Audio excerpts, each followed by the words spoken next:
Je m'appelle Philippe Simet, je suis philosophe et je m'intéresse à la façon dont l'architecture raconte nos modes de vie. Je vous emmène explorer les habitats les plus singuliers de la planète afin d'en découvrir le sens et d'en partager les richesses.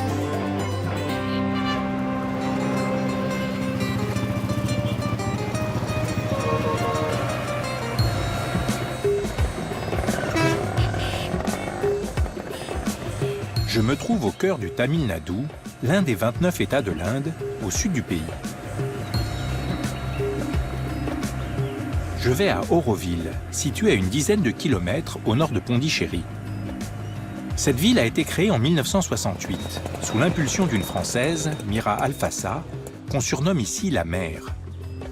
Auroville est une cité utopique, fondée sur la recherche de l'unité humaine.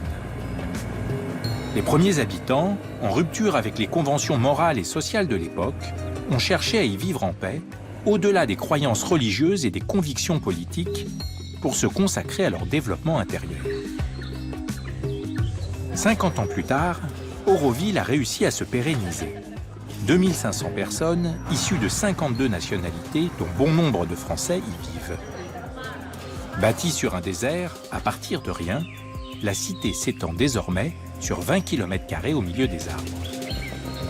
Comment le projet utopique se concrétise-t-il dans les actions quotidiennes des Aurovilliens et dans leurs espaces de vie ?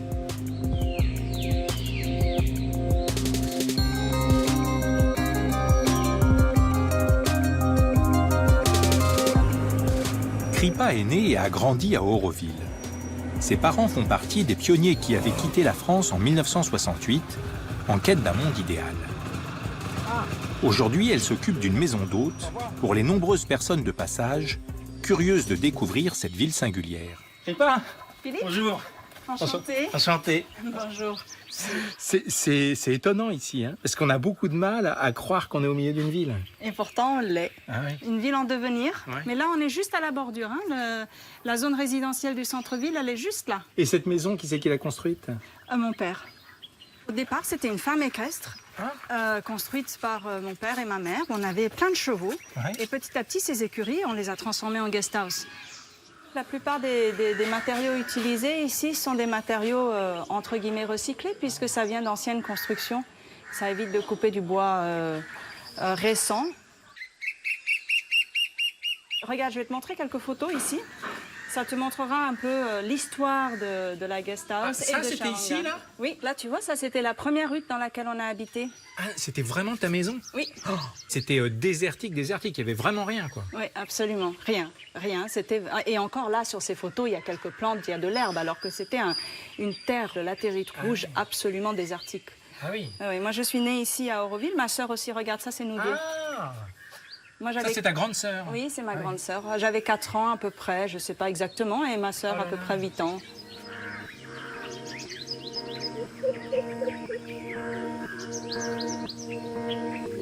Salut le chien. Ya, Salut Julien. bonjour ma puce. Allez, viens. Vas-y, rentre. Merci. Bienvenue, voilà donc ma maison. Là, on est dans la partie centrale. Ouais. Centrale initiale. Hein. Et puis après, elle s'est agrandie au fur et à mesure de l'arrivée des enfants. Ah oui, Oui, d'accord. Donc elle raconte un peu ta vie. absolument. En découvrant la maison de Kripa, je mesure l'énergie des premiers Aurovilliens pour transformer cette nature désertique et aride en un lieu habitable.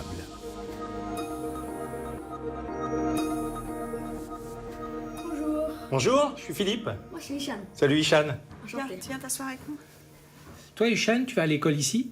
Oui, je vais à une école qui s'appelle Transition et c'est à peu près l'équivalent de la 6e. Ah d'accord. Ce que je trouve intéressant ici, c'est que finalement, vous avez dû tous réinventer votre relation à l'espace. Absolument. Et en fait, pendant des années avant qu'il y ait des projets d'habitation collective, beaucoup de gens venaient et construisaient leur propre maison. Et on disait que cette première expérience de vie était finalement la période d'intégration dans Auroville. Et dans ces cas-là, habiter, c'est plus simplement se trouver dans une maison, mais c'est réinventer la façon dont on vit avec les autres. C'est le cœur du développement d'Auroville. On est des individus dans une collectivité. Donc tu as un travail individuel à faire en tant qu'individu, mais tu fais partie d'une collectivité et on a aussi un objectif commun en tant que société et ville à Auroville. J'imagine qu'en 50 ans, cette utopie, elle s'est beaucoup transformée. Le terme utopie me dérange toujours. Parce que c'est peut-être une idée au départ, mais ça fait 50 ans, comme tu le dis si bien, qu'on vit ici. Et là, c'est plus une utopie du tout, c'est vraiment une réalité. Comme tu as vu sur les photos tout à l'heure, c'était un plateau aride. Et puis en se baladant, tu vois bien que maintenant, il y a une forêt. Sur cet espace-là, il y a une ville qui doit se développer. Il y a une maquette au Visitor Center, si tu veux, on peut y aller, on peut regarder. Ah oui, Comme ça, tu te rendras un petit peu mieux compte de ce qui doit se développer sur ce plateau.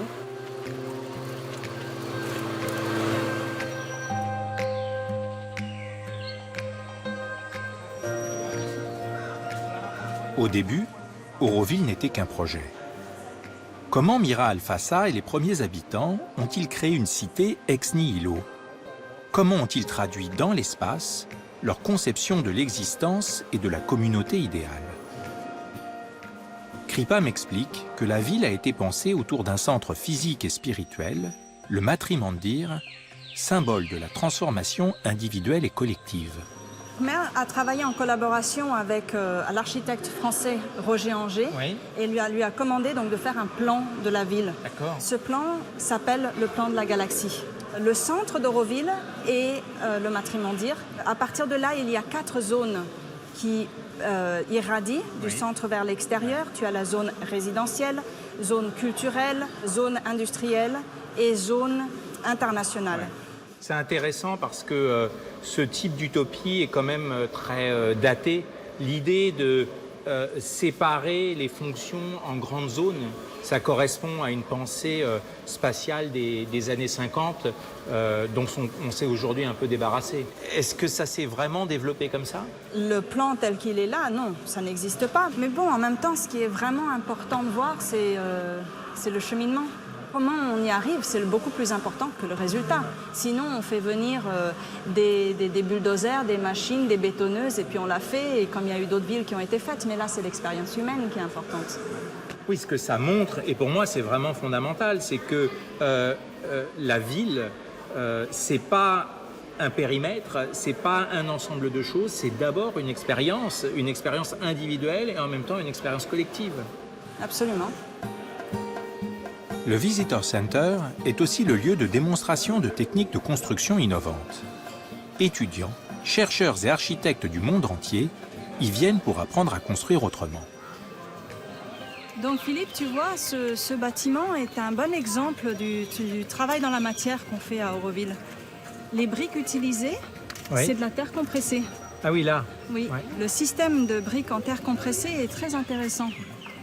Parce que tu as la matière même, elle vient du lieu même dans lequel tu construis. Ces biosourcés sont des matériaux locaux et dont la transformation requiert peu d'énergie, ce qui est très intéressant d'un point de vue écologique. Oui.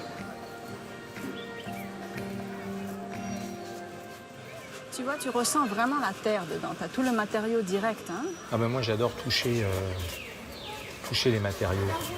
Tu as un plaisir sensuel dans le contact. Et en plus, c'est beau. Oui. Je suis d'accord avec toi. Les innovations autour de l'architecture de terre ne sont pas uniquement d'ordre technique. À Auroville, la construction associe toujours le matériel et le spirituel. À travers elle, il s'agit d'évoluer et de s'élever intérieurement.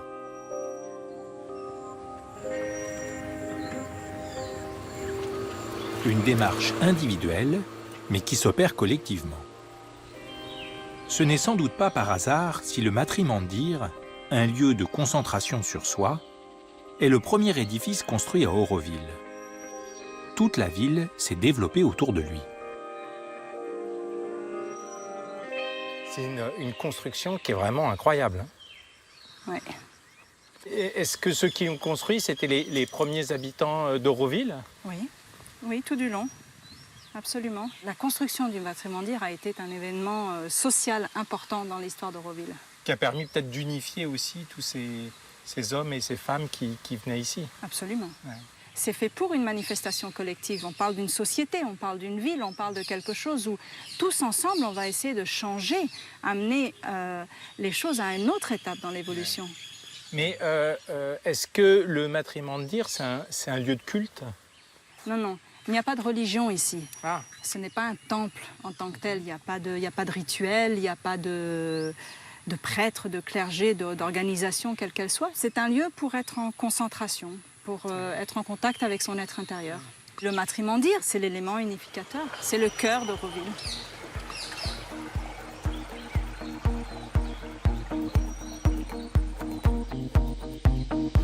Auroville semble avoir fait place à une grande liberté de création et d'expression architecturale. Les premiers habitants ont projeté dans cette région du sud de l'Inde leur propre conception de l'architecture idéale, souvent marquée par les standards occidentaux. Je vais te montrer cette maison. Oui. Elle fait partie de cette communauté qui s'appelle Euromodel. C'est une maison dessinée par Roger Anger au tout début. D'accord, une des premières. Une des premières.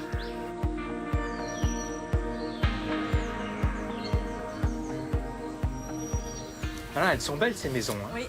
Et celle-ci de maison, c'est la première grosse maison qu'ont construit mes parents avant d'aller à Charanga, que tu as visité. Elle est géniale. Hein. Ici, à Euromodel, ma mère, elle a planté 50 000 arbres. Ah bon? Oui. C'est incroyable. Ouais. C'est des formes très étonnantes. Hein. Oui. Oui, alors on appelait ça aussi maison champignon d'une certaine façon, puisqu'il y a des chapeaux comme ça sur les maisons. Mais ce qui est inattendu, c'est que ce sont des villas très luxueuses, quoi, et on ne s'attend pas vraiment à ça dans un mode de vie communautaire. La communauté ne veut pas dire l'égalité à tout prix, à tous les niveaux, que ce soit dans les goûts, dans les besoins ou autres. Et finalement, ces maisons-ci, à l'intérieur, elles sont très simples. Ouais. Cette maison, elle a été construite dans les années 70, au tout début. Ouais. Tu viens ici pour t'inscrire dans une recherche de créer de la beauté. Ça a toujours été porteur ici. C'est quelque chose qui est resté au fil du temps, au fil des années. C'est vraiment le fil directeur, produire de la beauté dans tous les détails. Et quand on construit une maison, quand on finance la construction d'une maison, elle ne nous appartient pas. Il n'y a pas de titre de propriété. Ok, donc si je fais construire cette maison, je le fais avec mon argent. Oui. Mais je ne peux pas la transmettre à mes enfants ou à qui je veux. Non, parce que tu n'en es pas propriétaire. Tu en as l'usufruit, tu en es garant, tu en es responsable. Si tu quittes Auroville, tu ne peux pas la vendre et repartir avec l'argent. Par contre, si dans Auroville, tu déménages d'un endroit à l'autre, tu peux récupérer une somme d'argent qui reste à l'intérieur d'Auroville vers un autre bien immobilier. Remettre en question le droit de propriété peut sembler radical. Mais cette démarche a pour objectif de retrouver la vocation première de l'habitat. Être un lieu d'accueil et d'hospitalité. Cela permet également de valoriser la créativité et la beauté sans idée d'investissement ou de rentabilité.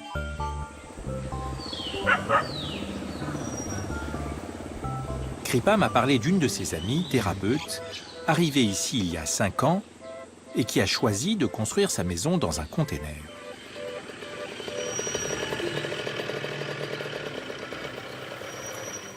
Bonjour, je suis Philippe. Hello. Bonjour. Hi. Elle est géniale, hein, votre maison. Thank you. Merci. It is a shipping C'est un container, conteneur de right? transport. L'idée est que cet endroit est temporaire, non permanent, comme nous tous. C'est une façon de débuter le développement de cette zone, d'amener une présence où il en faut. C'est un point de départ. Et on peut voir? Of course. Bien sûr, entrez. Allez-y, hein, je vous attends là. Ok.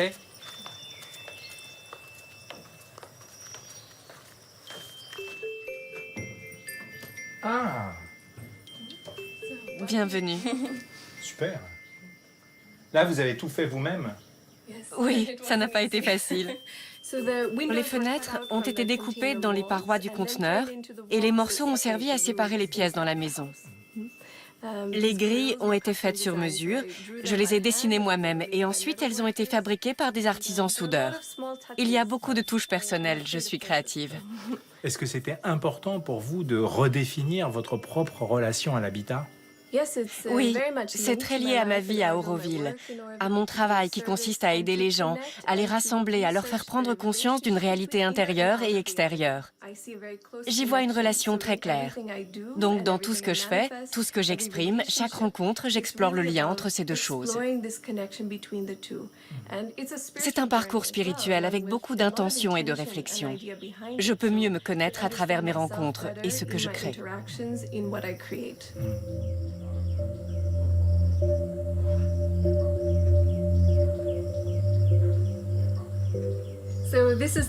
Voici la chambre. Vous voyez au fond, ce sont les portes du conteneur que j'ai transformées en une belle fenêtre. C'est très vert dehors. C'est très chaleureux. C'est très joli. Et c'est grand, hein? Oui, pour moi, ça va.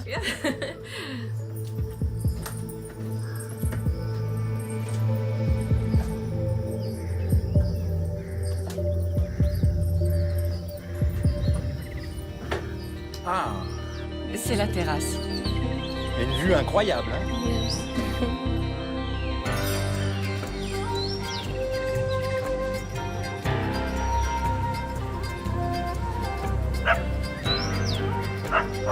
La créativité que l'on trouve dans toutes les maisons d'Auroville s'exprime également dans le mode de vie de ses habitants. Dans le quartier de Prospérité, s'expérimentent de nouvelles façons de vivre ensemble en partageant les ressources. Avec Kripa, je me rends à la Solar Kitchen, une cuisine communautaire innovante du point de vue de l'écologie sociale et environnementale. Donc voilà, on arrive au bol solaire. C'est impressionnant, hein?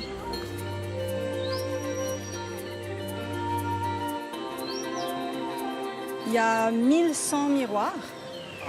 Et c'est tout un système en fait avec des résistances. Il y a de l'huile dans les résistances qui se chauffe par système solaire. Ça descend, ça chauffe de l'eau et qui cuit à la vapeur. Oui, vous réfléchissez sur la façon la plus juste de s'inscrire dans votre environnement. Oui, à partir du moment où tu mets le mot conscience sur ta façon d'agir et ta façon d'être, ça va aussi avec ton rapport avec l'environnement.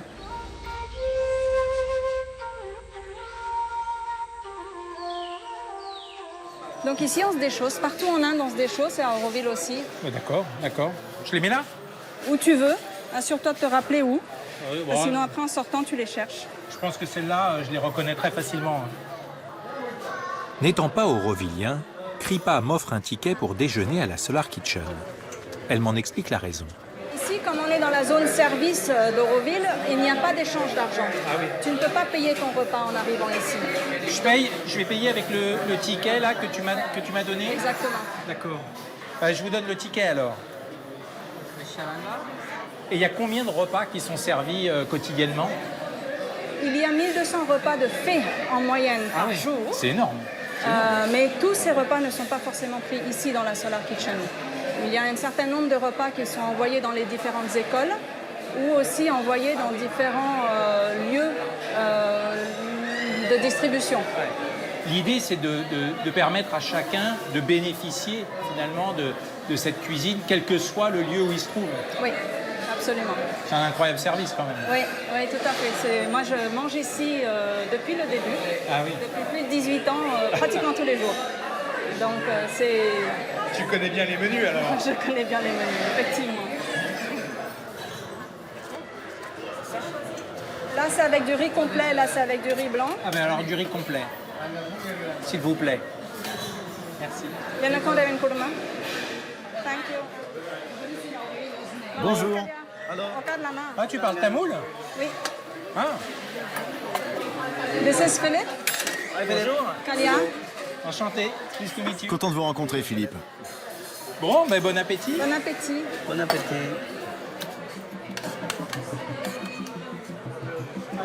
Déjeuner ici gratuitement est une possibilité offerte à chaque Aurovillien. Elle permet de se retrouver et d'échanger sur la vie de cette communauté internationale.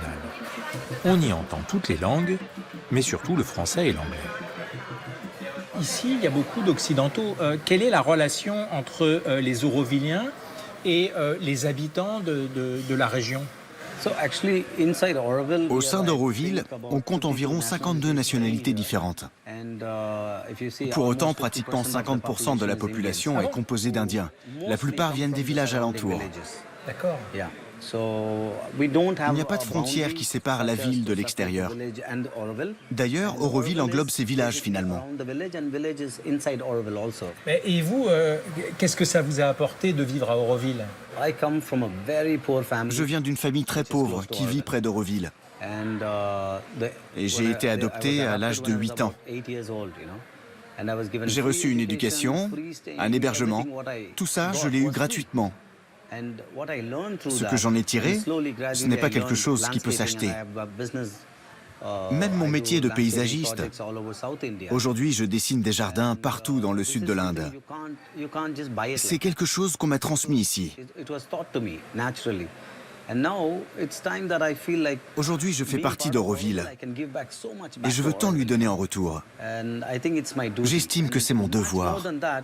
Je parle de ce que je ressens au fond de moi. Je ne pense pas que j'aurais reçu ces valeurs en grandissant ailleurs. D'accord.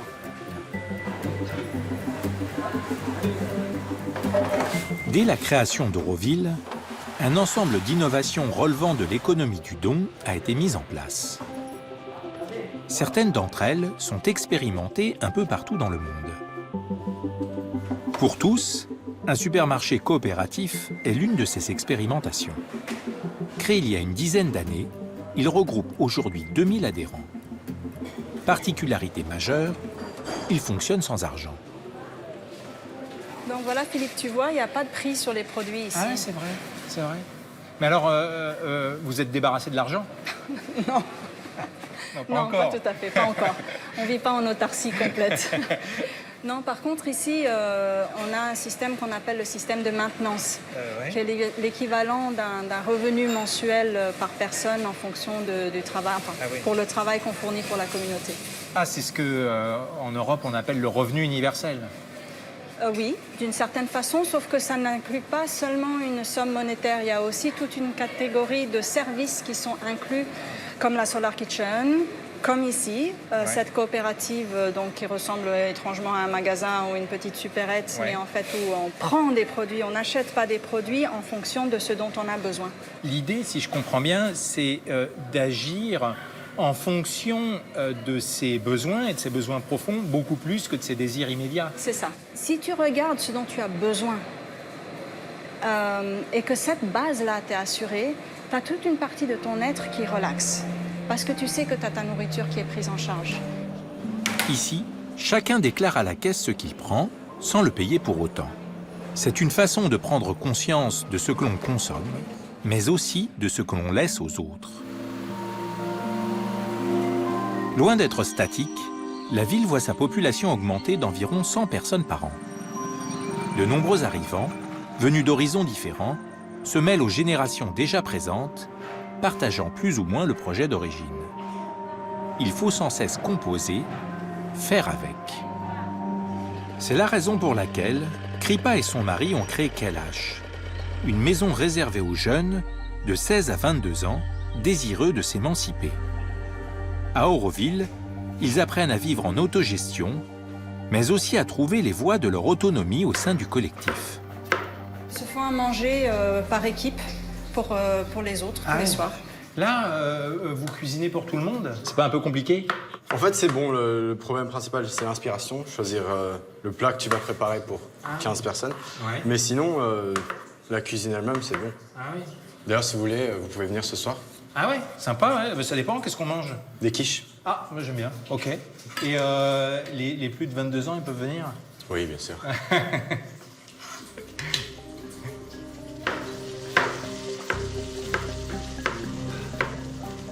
Est-ce que toi, à partir de cette expérience-là, tu imagines vivre plus tard à Auroville? Je suis né et j'ai été élevé à Auroville. J'ai un lien très fort avec cette ville. Dans le futur, j'aimerais revenir vivre ici. Mais avant, je veux aller explorer le monde, voir comment sont les choses en dehors d'Auroville. Car ici, c'est comme une petite bulle. Tout y est réuni, mais ça reste une seule entité. Je veux vivre d'autres expériences, même si je pense que c'est un endroit merveilleux pour grandir. Je suis venu à Auroville en me demandant comment une utopie pouvait exister sans contradiction. Au moment de partir, je comprends que ce qui fait la vitalité d'Auroville, 50 ans après sa fondation, c'est précisément la pluralité des points de vue qui l'anime. Tout n'y est pas parfait, loin de là. Mais si Auroville échappe aux tentatives pour la catégoriser, c'est parce qu'elle est un projet toujours en mouvement. Un idéal de vie fondé non sur des dogmes, mais sur des expérimentations qui ont fait la preuve de leur viabilité. Une utopie concrète, vécue au quotidien, qui permet d'habiter ensemble tout en travaillant à un projet commun.